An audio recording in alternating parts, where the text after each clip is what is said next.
जय श्रीमन नारायण। जो टिप्पणी मैं देने जा रहा हूं वह रामानुज दास श्रीमन गट्टू वेणुगोपाल स्वामी द्वारा दी गई है। अध्याय 18 मोक्ष संन्यास योग, श्लोक 33। धृत्या यया धारयते मनः प्राण इन्द्रियक्रियाः योगेन अव्यभिचारिण्या धृतिः सा पार्थसात्विकी। ओम। गीताचार्य श्री कृष्ण परमात्मा अर्जुन सहित हम सभी को मोक्ष संन्यास योग सिखा रहे हैं। परमात्मा कह रहे हैं, अर्जुन, आरंभ किए गए कार्य के पूरा होने तक हार न मानने की दृढ़ता, इसके अलावा मन को फलों पर भटकने न देना, मन और इंद्रियों की अविचल गतिविधियों को बनाए रखना तथा मन और अन्य इंद्रियों को विशेष रूप से रखना, केवल परमात्मा की पूजा में लगाए रखना, जो मोक्ष प्राप्त करने के लिए की जाती है। यदि यह सब बनाए रखा जाता है तो उसे सात्विक दृढ़ता या सात्विक धृति कहा जाता है। ऐसा कहकर श्री कृष्ण परमात्मा यह स्पष्ट कर रहे हैं कि परमात्मा की पूजा ऐसे मन से करना जो दृढ़ है और जो दृढ़ता बिना किसी अन्य इच्छा के शुरू किए गए कार्य के पूरा होने तक नहीं रुकती, उसे सात्विक दृढ़ति कहा जाता है।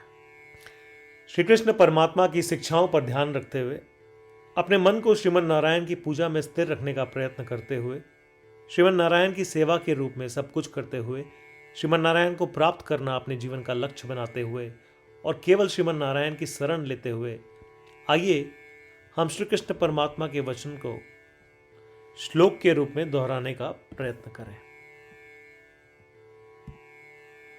धृत्या यया धारयते मनः प्राणेन्द्रियक्रियाः योगेनाव्यभिचारिण्या धृतिः सा पार्थसात्विकी। श्रीमद् भगवद गीता का संपूर्ण सार श्री कृष्ण परमात्मा द्वारा अध्याय 18 श्लोक 65 से 70 में 8 कार्य करने के लिए दिया गया है। श्री कृष्ण कहते हैं, मुझे वे लोग पसंद है जो इन 8 बातों का पालन करते हैं। मैं उन भक्तों की हर प्रकार से रक्षा करूंगा। श्री कृष्ण परमात्मा द्वारा बोली गई संपूर्ण भगवद गीता को सुनने के बाद अर्जुन कहते हैं, करिष्ये वचनम तव, जिसका अर्थ है, कृष्ण, मैं वैसा ही करूंगा जैसा आप कहेंगे। यही कारण है कि श्री कृष्ण ने अर्जुन को सभी प्रकार की सफलताएं और जीत प्रदान की है। आइए परमात्मा को वचन दे कि हम इन 8 कर्मों का पालन करेंगे। ऐसी कोई पूजा, तप या यज्ञ नहीं है जो परमात्मा को यह शब्द देने से बढ़कर हो। मैं कहूंगा कि ये 8 प्रतिज्ञाएं हमें करनी चाहिए। कृपया आप सभी इन्हें अपने दिल और दिमाग में सोचें। इस प्रकार श्री कृष्ण को अपना वचन देते हुए आइए हम सभी श्री कृष्ण के सुंदर चेहरे को खुशी से चमकते हुए देखें और आनंद का अनुभव करें। जय श्रीमन नारायण। ये है हमारे 8 वचन। हमारा पहला वचन, हे श्रीमन नारायण, जैसा आपने निर्देश दिया मैं हमेशा आपका ध्यान करूंगा और आपके बारे में सोचूंगा। हमारा दूसरा वचन, हे श्रीमन नारायण, जैसा कि आपने सलाह दी मैं हमेशा आपका भक्त रहूंगा। हमारा तीसरा वचन, हे श्रीमन नारायण, मैं अपने सभी कार्य आपकी सेवा के रूप में और आपकी संतुष्टि के लिए करूंगा। हमारा चौथा वचन, हे श्रीमन नारायण, जैसा कि आपने अनुसरण करने के लिए कहा था, मुझे पूरा विश्वास है कि मैं आपका हूं और मैं हमेशा अपने हाथ जोड़ूंगा और आपको नमस्कार करूंगा। हमारा पांचवा वचन, हे श्रीमन नारायण, मुझे आपके शब्द मामेकं शरणं व्रज। याद आते हैं जो आपने सिर्फ और सिर्फ आपको ही समर्पण करने को कहा था। श्रीमन नारायण, मैं केवल आपके प्रति समर्पण करता हूं। हमारा छठा वचन, हे श्रीमन नारायण, मुझे आपके शब्द मां शुचः याद आते हैं कि आप हमें शोक न करने का आश्वासन दे रहे हैं। मैं अब शोक नहीं करूंगा।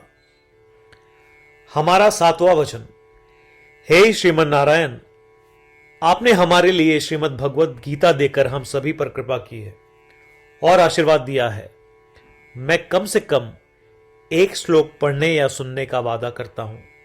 हमारा आठवां वचन, हे श्रीमन नारायण, आपने सारी मानवता को गीता प्रदान की।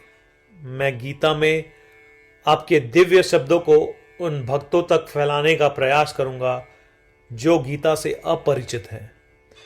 हमने अभी अभी परमात्मा को 8 वचन दिए हैं। प्रतिदिन श्रीमन नारायण को यह वचन देना कि हम वैसा ही करेंगे जैसा वे कहेंगे, अपने आप में एक महान पूजा है। आइए हम उसे अपने अटल विश्वास के साथ अपना वचन दें।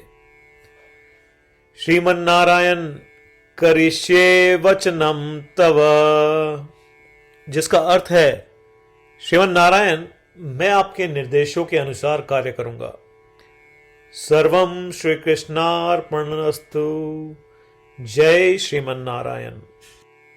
धृत्या यया धारयते मनः प्राण इन्द्रियक्रियाः योगेन अव्यभिचारिण्या धृतिः सा पार्थसात्विकी। ॐ धृत्या यया धारयते मनः प्राणेन्द्रियक्रियाः योगेनाव्यभिचारिण्या धृतिः सा पार्थसात्विकी।